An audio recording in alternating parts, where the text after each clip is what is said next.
শনিবার রাত 10:30টায় একটি বাল্কহেডের ধাক্কায় সুন্দরবনে করমজল এলাকায় পর্যটকবাহী জাহাজ এমভি পাইরেটস অফ সুন্দরবন ছিদ্র সৃষ্টি হয়ে দ্রুত পানি প্রবেশ করতে শুরু করে।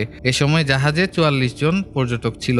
তৎক্ষণাৎ জাহাজে থাকা একজন পর্যটক বিষয়টি কোস্টগার্ডকে অবগত করলে কোস্টগার্ড বেস মোংলা ও স্টেশন হারবারিয়া হতে পৃথক দুটি উদ্ধারকারী দল অতি দ্রুত স্পিডবোট নিয়ে ঘটনাস্থলে পৌঁছায়।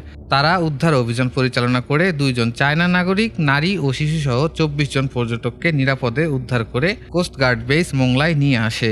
অপরদিকে দুর্ঘটনার খবর পেয়ে নৌ পুলিশ দ্রুত ঘটনাস্থলে পৌঁছায় এবং 20 জন পর্যটককে উদ্ধার করে। স্থানীয় সূত্রে জানা গেছে, গত বৃহস্পতিবার পর্যটকবাহী জাহাজ খুলনা হতে 44 জন পর্যটক নিয়ে সুন্দরবনের উদ্দেশ্যে যাত্রা করেছিল। যখন করমজল থেকে প্রায় 3-4 কিলোমিটার দূরে ছিল, তখন একটা বাল্কহেড এসে শিপের পাশ দিয়ে লাগাই দেওয়ার পর এটা ফেটে যায়। ফেটে গিয়ে উপরে যে টাঙ্কি ছিল ওখান থেকে পানি টেনে ভিতরে একদম ফ্ল্যাশ হয়ে পড়ে যায়।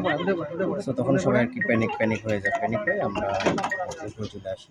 হ্যাঁ, আমরা যখন বিপদে পড়ি তখন কোস্টগার্ড এসে আমাদেরকে রেস্কিউ করে এবং কোস্টগার্ডকে এর জন্য অবশ্যই অনেক ধন্যবাদ।